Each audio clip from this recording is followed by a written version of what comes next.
Hello दोस्तों, आप सभी का स्वागत है आपके अपने इस यूट्यूब चैनल पर। आज हम करने वाले हैं स्किनर का सिद्धांत।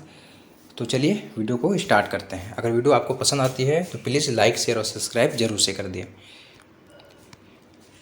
बीएफ स्किनर के सिद्धांत को पहले किन किन नामों से जाना जाता है वो देखते हैं। ठीक है, पहला जैसे प्रचालन अनुबंधन सिद्धांत भी बोलते हैं, साधनात्मक अनुबंधन सिद्धांत, ये भी स्किनर का ही सिद्धांत है, या फिर क्रियात्मक अनुबंधन सिद्धांत। ठीक है, सिद्धांत एक ही है, सिद्धांत आपका एक ही है, लेकिन इसे और अलग अलग नामों से जानते हैं। जो प्रचालन अनुबंधन सिद्धांत है पहले नंबर पे जो है, ये ज़्यादातर एग्जाम में यूज होता है, तो इसे नज़रअंदाज ना करें इसका। लेकिन आपको ना ऑपरेंट कंडीशनिंग थ्योरी, इसको भी ध्यान रखना है। जो इंग्लिश में लिखा हुआ है इसको आपको नज़रअंदाज नहीं करना है, क्योंकि कभी कभी क्या होता है कि प्रचालन अनुबंधन सिद्धांत न देकर डायरेक्ट ऑपरेंट कंडीशनिंग थ्योरी को लिख देता है, हिंदी में ही लिख देता है। आपको हिंदी और इंग्लिश दोनों में यही देखने को मिलता है। तो वहाँ पे क्या होता है कि बहुत बच्चे कंफ्यूज हो जाते हैं कि ऑपरेंट कंडीशनिंग थ्योरी ये तो हम पढ़े नहीं है। तो यहाँ पे आपको हिंदी और इंग्लिश दोनों को ध्यान में रखना है। चलिए प्रयोग देखते हैं। स्किनर का प्रयोग जो है, स्किनर ने पहले चूहा पे और बाद में कबूतर पे प्रयोग किया है। पहले चूहा पे, अगर पहले पूछता है प्रयोग तो चूहा पे किया था और बाद में कबूतर पे किया है। और चूहा पर जो प्रयोग किया गया था, चूहा को किस बॉक्स में रखा गया था, तो स्किनर बॉक्स, जो बॉक्स में रखा गया था उसको स्किनर बॉक्स बोलते हैं, ये आपको ध्यान रखना है। चलिए आगे देखते हैं प्रयोग की व्याख्या। एक बॉक्स में चूहा रख देते हैं, रखा गया था। बॉक्स में एक लीवर लगा हुआ था जिसे दबाने पर खाना मिल जा रहा था। ठीक है, चलिए इसे एक डायग्राम के जरिए समझने की कोशिश करते हैं।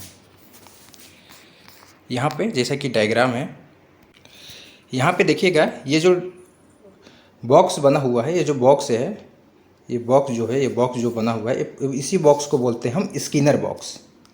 ये जो चूहा का जो जिसमें हाथ रखा हुआ है, ये है लीवर आपका। अब ये जो है यहाँ से खाना मिल जा रहा है, निकल बाहर आ रहा है। लीवर दबा मतलब खाना वहाँ से आ जाता है। तो जब चूहे को वो फर्स्ट टाइम बॉक्स में बंद किया गया था, स्किनर ने जब प्रयोग किया तो चूहे को फर्स्ट टाइम जब बॉक्स में बंद किया तो चूहा को तो पता नहीं था कि लीवर दबाने से खाना मिलता है। इसलिए चूहा जो है शुरू में उछल कूद कर रहा था इधर उधर। अचानक से उसका पैर जो है गलती से इस लीवर पे आ जाता है और उसको खाना मिल जाता है। फिर एक बार, दो बार, लेकिन एक टाइम 2-3 बार रिपीट होने के बाद उसको समझ में आ जाता है कि जो लीवर जो है इसे दबाने से खाना मिल जाता है। तो जब उसको भूख लगती थी चूहे को, वो डायरेक्ट जाता था, लीवर दबाता था, खाना उसको मिल जा रहा था। तो ये प्रयोग जो है स्किनर ने किया। चलिए और देखते हैं स्किनर ने किन किन टॉपिक पे बात की है। इन्होंने पुनर्बलन के बारे में बात की है। ठीक है, इससे भी क्वेश्चन आता है, पुनर्बलन से भी क्वेश्चन आता है। तो इन्होंने सकारात्मक पुनर्बलन के बारे में बताया है कि जैसे बच्चा जो है होमवर्क करता है और उसको चॉकलेट मिलती है तो वह फिर होमवर्क करके आएगा। जैसे कि मान के चलिए, जैसे हम यूट्यूब वीडियो बनाते हैं, आप उसको देखते हैं, आप उसको लाइक करते हैं, कमेंट करते हैं, तो हमें जो पुनर्बलन मिलती है वो एक सकारात्मक पुनर्बलन होती है। इससे हम और वीडियो बनाने को प्रेरित होते हैं।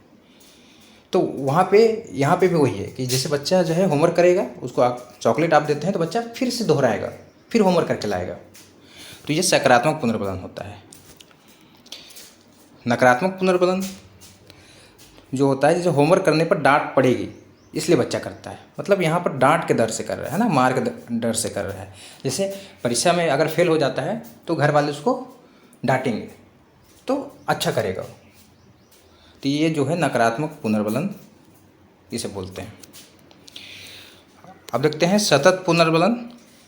सतत पुनर्बलन जब हर बार सही व्यवहार पर इनाम दिया जाए, जब हर बार हर कार्य पे इनाम दिया जाए।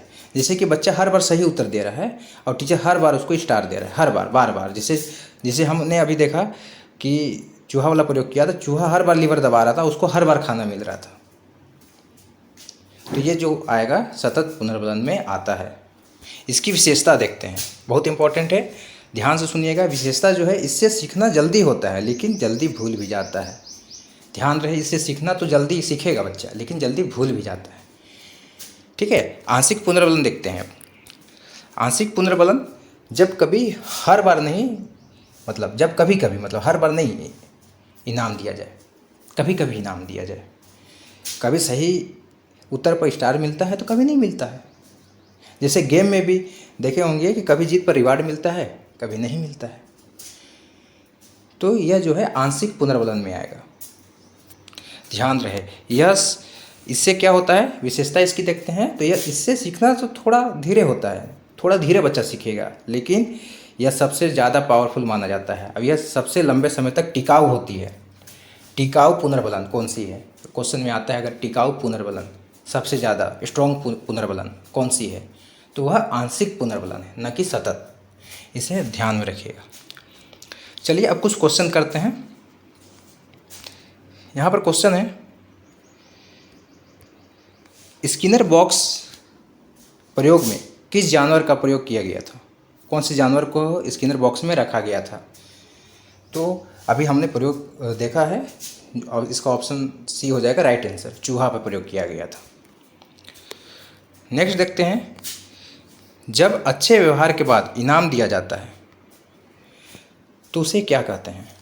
तो अच्छे व्यवहार के बाद इनाम देने के लिए बोला है, अच्छे व्यवहार के बाद इनाम दिया जाता है तो उसे हम सकारात्मक पुनर्बलन कहते हैं। ठीक है, ऑप्शन नंबर सी इसका राइट हो जाएगा। नेक्स्ट देखते हैं, स्किनर का सिद्धांत किस नाम से जाना जाता है, किस नाम से जाना जाता है, तो यह हो जाएगा आपका प्रचालन अनुबंधन सिद्धांत। यह ऑप्शन नंबर बी इसका राइट आंसर हो जाएगा, जिसको इंग्लिश में ऑपरेंट कंडीशनिंग थ्योरी बोलते हैं ना, प्रचालन अनुबंधन सिद्धांत को ही। अब शास्त्रीय अनुबंधन की बात करें तो यह जो है पावलोव का है, यह जो है आपका पावलोव का है, जिन्होंने कुत्ता और घंटी वाला प्रयोग किया था पावलोव ने। संज्ञानात्मक विकास की बात करें तो यह जो है जीन पियाजे की है ना, जीन पियाजे की है। और सामाजिक अधिगम के सिद्धांत की बात करें तो यह आपका है बंडूरा का। ठीक है, यह आपका बंडूरा का सिद्धांत है। चलिए आगे देखते हैं, नकारात्मक पुनर्बलन का अर्थ क्या है। नकारात्मक पुनर्बलन का अर्थ है बुरी स्थिति हटाना। ऑप्शन नंबर सी इसका राइट हो जाएगा। नेक्स्ट देखते हैं, सतत पुनर्बलन क्या है। तो सतत पुनर्बलन क्या है, इसका ऑप्शन नंबर बी राइट हो जाएगा, हर बार इनाम देना, है ना। सतत में हम हर बार इनाम देते हैं, हर कार्य पे इनाम देते हैं। अगर बच्चा 10 क्वेश्चन हम दिए, 10 क्वेश्चन सही करता है तो हम 10 बार उसको इनाम देंगे, 10 बार स्टार देंगे उसको, है ना। तो ये सतत पुनर्बलन में आएगा, हर बार इनाम देना में आएगा। नेक्स्ट देखते हैं, आंशिक पुनर्बलन पूछा है इसमें। आंशिक पुनर्बलन क्या है, आंशिक पुनर्बलन आपका है कभी कभी इनाम देना, ऑप्शन नंबर बी। ठीक है, कभी कभी इनाम देना।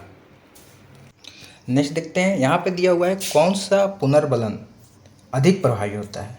अधिक प्रभावी की बात किया है कि कौन सा पुनर्बलन अधिक प्रभावी होता है ना। तो जो लंबे समय तक चलता है, तो लंबे समय तक चलता है तो आंशिक पुनर्बलन अधिक प्रभावी होता है, तो भी आंशिक पुनर्बलन ही है। तो हम ऑप्शन नंबर बी को टिक लगाएंगे यहाँ पे।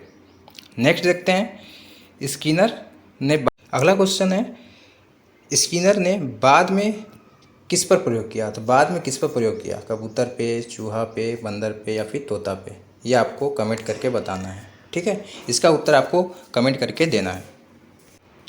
दोस्तों अगर आपको वीडियो पसंद आई होगी तो वीडियो को लाइक, शेयर और सब्सक्राइब जरूर से करें। और मैं बता दूं, इससे पहले हमने जीन पियाजे और वाइगोत्स्की के सिद्धांत को कवर किया है, तो आप अगर उस वीडियो को अभी तक नहीं देखे हैं तो जाके आप उस वीडियो को देख लीजिए। बाकी मिलते हैं नेक्स्ट वीडियो में, तब तक के लिए जय हिंद।